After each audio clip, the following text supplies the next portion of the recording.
Така че тази операция се нарича апендисит и казвам ви да я преживеят точно на поне по-малък. Ако станете примерно сте на 25 или на 20, това ще бъде много тежко.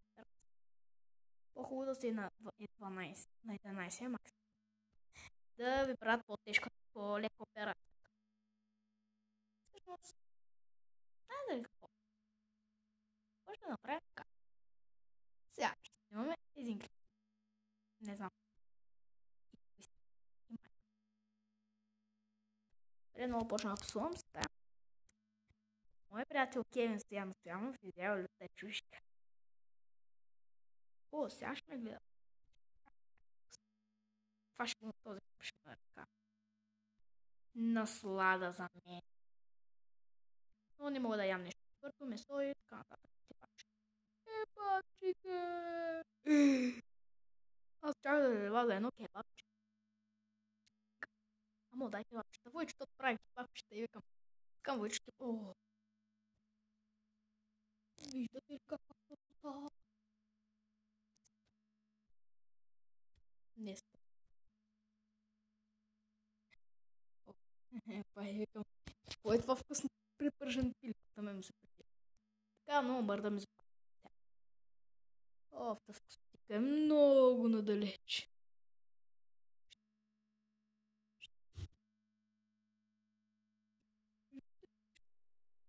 И там лилото.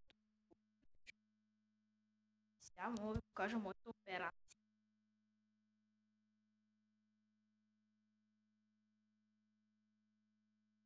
Не е просто от шието и има вътре още. Махнаха ми, много се радвам, махнаха ми най-сетне, махнаха ми марлята. И бях напоскан 14 или 13.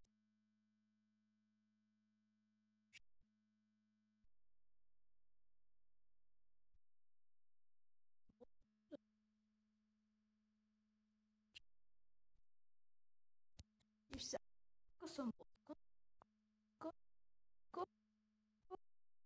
Не знам дали го виждате.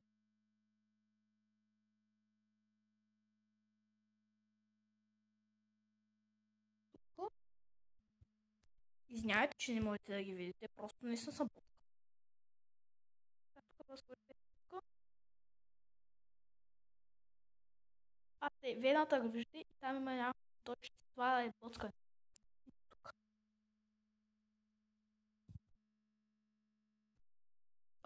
Имаме тук. Знам, аз моя вида почти. Сега отивам да взема в тази вкусотика и да ме гледате как я яда. Така че...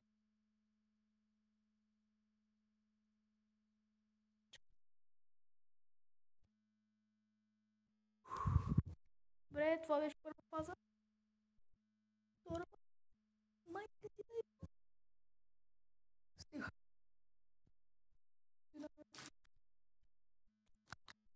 Ще хапваме.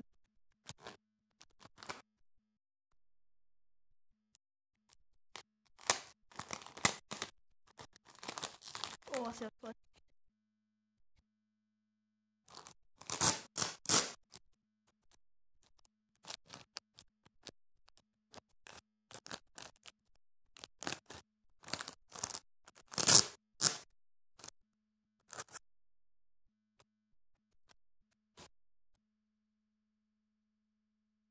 Този ключ ще го картаме. Колко е?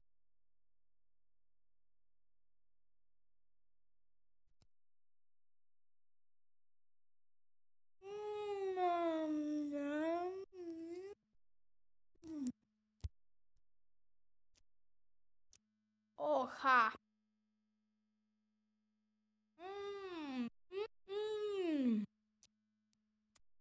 И ще дигаме вода.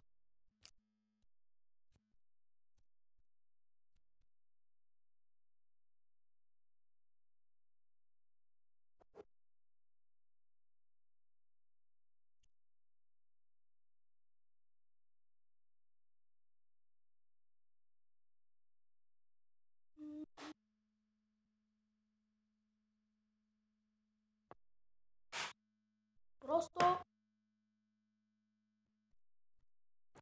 сесната. Сега ще гледате още вкусни.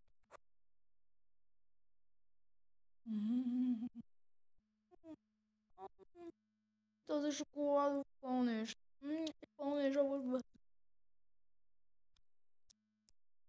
просто.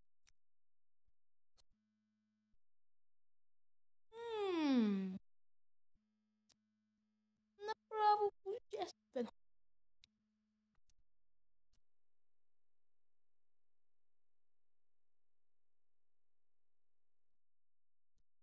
Добре, това беше май. И се радвам, беше това. Мръдваме. Кем Стоян Стоянов изял люта чушка с кока. И добре, ако моряци... И добре, довиждане екипаж, довиждане моряци.